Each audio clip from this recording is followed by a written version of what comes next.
Hello, everyone, and thank you for being with us as we talk about diversity in running. I'm Betsy Ross, and our guests are Karla Boldery, Cincinnati Market Manager for La Mega Media.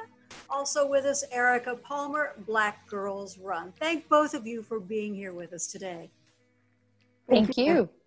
Before we jump into kind of the issue of growing diversity in the sport, I want to ask each of you what drew you to the sport and how you got involved in it. Erica, I'll ask you first.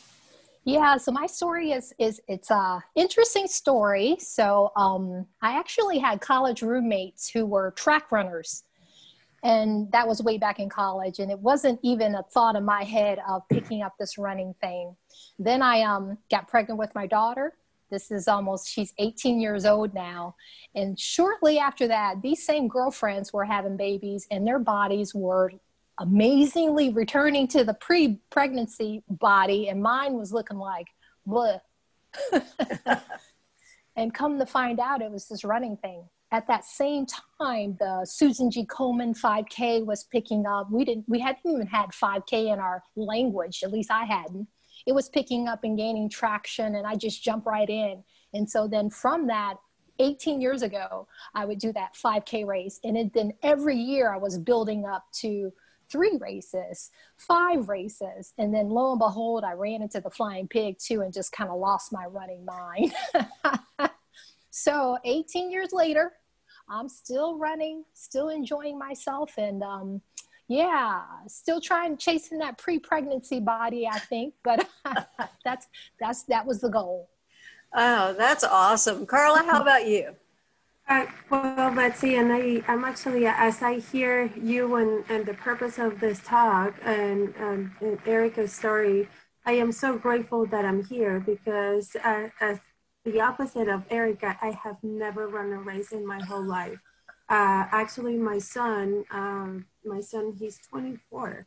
And a few years before enlisting to the Marine Corps, he actually did the flying pig. And as I sat there and saw him cross the line, and I got to see the make of the people that were running. And I actually made myself this question: why are we not running?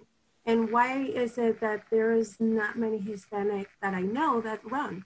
I really can think of, with the palm of my hand, people that I know of that have taken part in some race or another.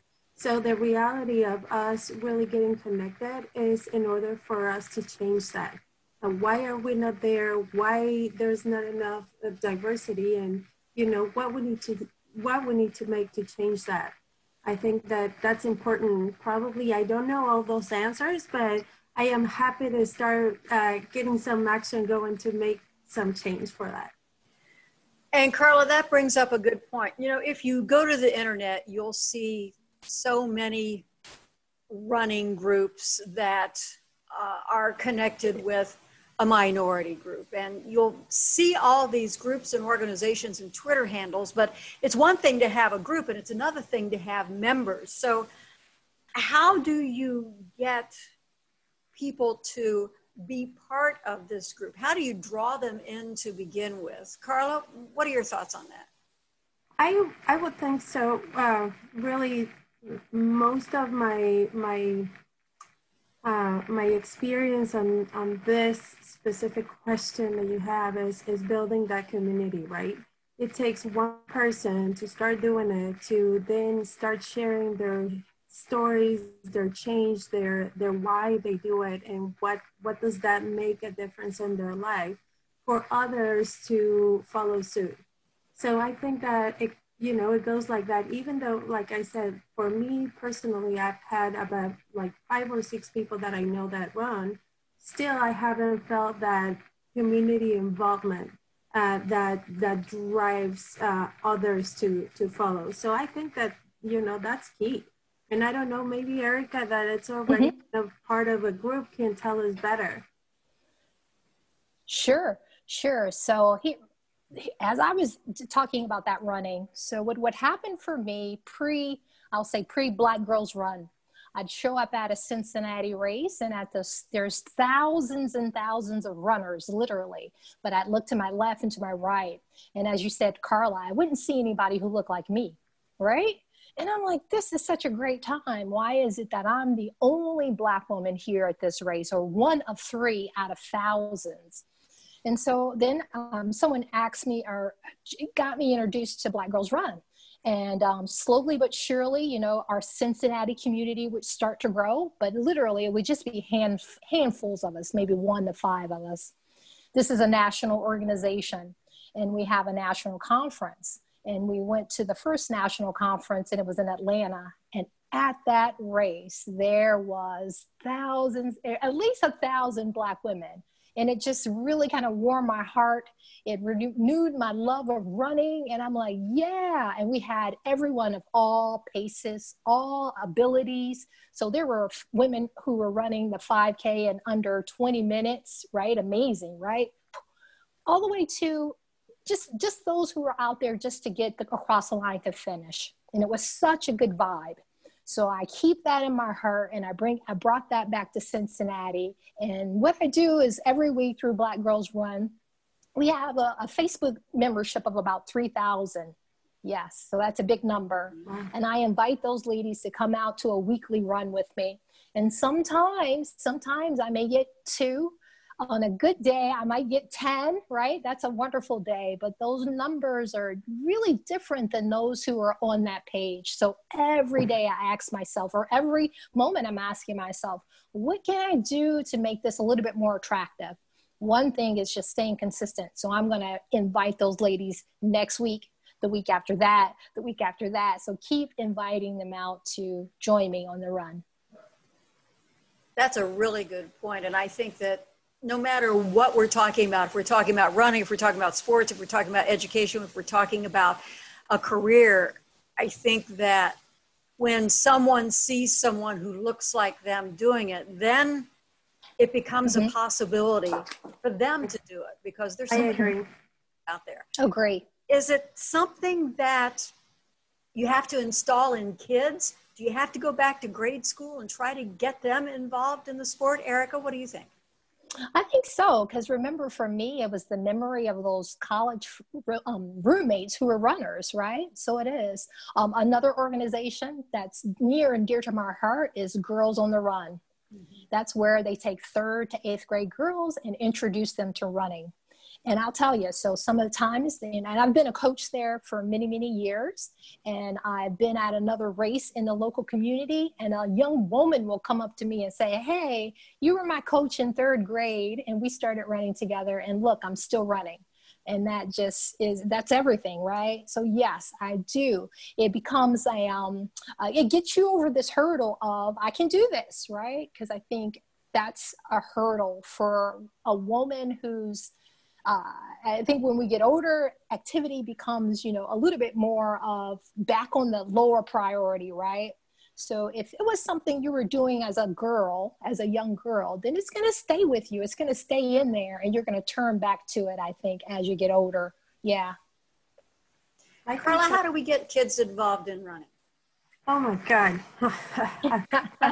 You know, and I was just going to retake a little bit on Erica's point and tie it to a previous point that she mentioned, that it's important to me. So many people might be scared, right? I remember that day I sat there to see my son running. I thought I could never do this. This is just for the pros. This is for the people that have done this forever. This is not for me. And little do you know that there are different paces, people that do it in different ways, but you just don't know what you don't know. So, you know, and back to your point, Betsy, bringing it up as part of a habit in everyday's life is really important. I can tell you my perspective as an immigrant, right? So I actually came to this country 20 years ago. In Mexico, where I was born, only professional people run, right? I mean, I lived in Mexico City, where everything that you turn around is city and people and cars, and you do not see anybody running. So it is something that it was definitely not a part of my make, and that as I see my kids being part of their lives, it's kind of being part part of my life too. I'm growing into that. So, you know, I truly believe that if you start early, you make it just such a part of you that you don't even have to think that it's a different activity that you need extra time to get done, right? It's like you know, you get your coffee, you know, you get your breakfast, you know, you get your exercise. If you were set into that, you know, train of thought every day, it would be just so easy. Like how you said, Betsy, it's just about how a guy says, "Oh no, I just need, you know, some exercise. See ya." Well, I think that over the last few weeks and few months, we have seen the disparity in health, wellness, healthcare among minority groups. So how do you work running into that conversation of better health and thinking about your own personal wellness and your family's wellness? Where does running come in that conversation, Erica? Yeah, so I'm with Karla. I mean, the intimidation of thinking I'm not an athlete, I can't run a marathon is real, right? So that is so real. So I tell everybody, start with one step, right? Just takes one step. And I love our running community because we didn't have one step turns into 1 mile. 1 mile turns into that 5K. And I tell you, if they're like me, then that next thing is they're like, hey, if I've done a 5K, I can do a 10K. That's just 2 5Ks. And so that slow, one step at a time takes hold. It takes hold. And I don't know, I think the running endorphins kick in and you just keep pursuing that next distance, right? So it's just that. It's meeting people right where they are. It's actually also not shaming people. Being okay wherever you are is wherever you are. You walk that 5K, that's okay for today. But just staying consistent and just being committed, right? And just saying, hey, I'm going to keep one step in front of the other, keep going.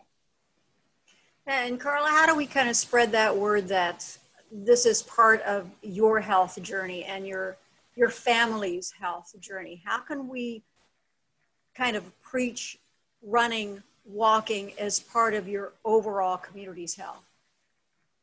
Well, I would say back to what Erica says, just keep at it, right? Keep on reinforcing the message, reinforcing this type of community connections, right? We want to be connected. We want to keep hearing why it's important to do it. We want to keep, you know, thinking that it will be okay, because the same way I can tell you that was probably over 5 years ago that I saw my son run. I still have not run a race, but I am getting closer to actually thinking, because now exercise is part of my life. I feel less intimidated. I'm like, well, maybe I should try it now.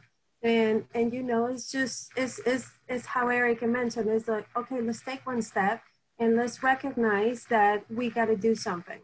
And that's why I feel so excited that we are here, that we are getting connected to the races, that we have realized that the problem is there. Now, what do we need to do? We need to keep telling people. We need to, you know, continue to build those community connections so that they can get integrated to this new habit. Now, when you do that first 5K, you have to tell us. I will. So I we promise. can be there. I'm hoping that you put the Queen Bee on your calendar. Queen Bee 2021. I'm going to be looking for you, Karla. Okay. Yes, it's a year away. A whole year away. Yes. I think I'm just going to say it now. I'm going to do it. Yay. And I always do what I say I'm going to do, so I will be there. Right. You know, there's a 4 miler as well as yes. a half marathon. So it's a perfect running day for our ladies in the running community. That Queen Bee is a perfect running day. So that's the one I would say, put on your calendar.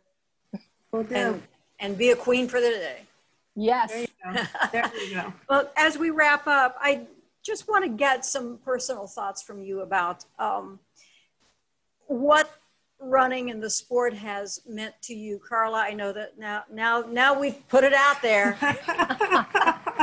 You're going to do it. But obviously something tripped your trigger when you saw your son doing it. There was something about that sport that intrigued you when you saw your family members doing it. And I'm trying to trace back to the series of events that have happened for me now to be sitting here talking to you and putting myself out there next year to actually run it. You know, from seeing him to seeing the 3 or 4 people that I know that run every year in every race. Actually, one of them is one of my mentors. She is 76 years old, and she continues to run every year the 10K. And she always gets to the first 3 people that do it, which I am always like amazed at her. She's amazing. And I always say, you know, I want to be like you when I'm 76, definitely. And, you know, to somebody in my office saying, hey, how about we connect with the races and the flying pig? Let's really integrate the community now that you're working here in the radio. So as you see, it has been a series of events that can make change happen. So I'm just really excited. I will definitely, you know, send you information and send you my whole, you know, take on when I do the race or if I do anything before that. And I definitely will send my picture with my mentor that's 76 and has run because it will be great. That is awesome to have somebody like that you can follow. And yes, when I'm 76 years old, I hope I'm doing the case as well. Me too. Oh, really? Erica, when you talked about running at the beginning of this, I mean, your face lit up. It's obviously something that really speaks to your soul and that you've been doing it for almost 20 years now. What has it meant personally for you, the sport of running? You know, I think it's in that achievement. So to set out for, let me just talk about Flying Pig then. We start January, usually Martin Luther King weekend. It is cold in Cincinnati at that time. And we are thinking of that first weekend in May. So that commitment, it gives me that opportunity to put it all out there, to wrench myself completely thin, right? And then when I somehow cross that finish line, I say, oh, wow, it was in there.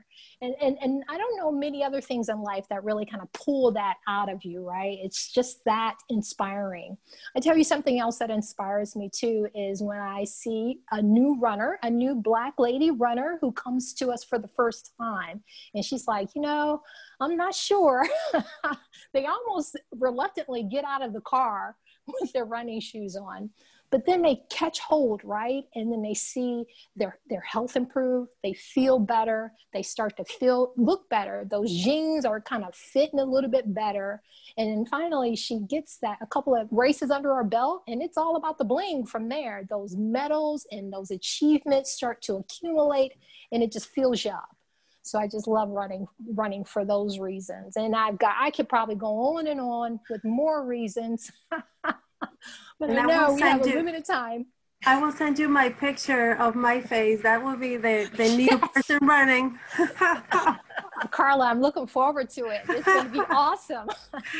I cannot wait for that. Karla Boldery from La Mega Media, Erica Palmer from Black Girls Run. You have so much insight and some really great wisdom on how to make this sport more diverse. Thank you so much for your time.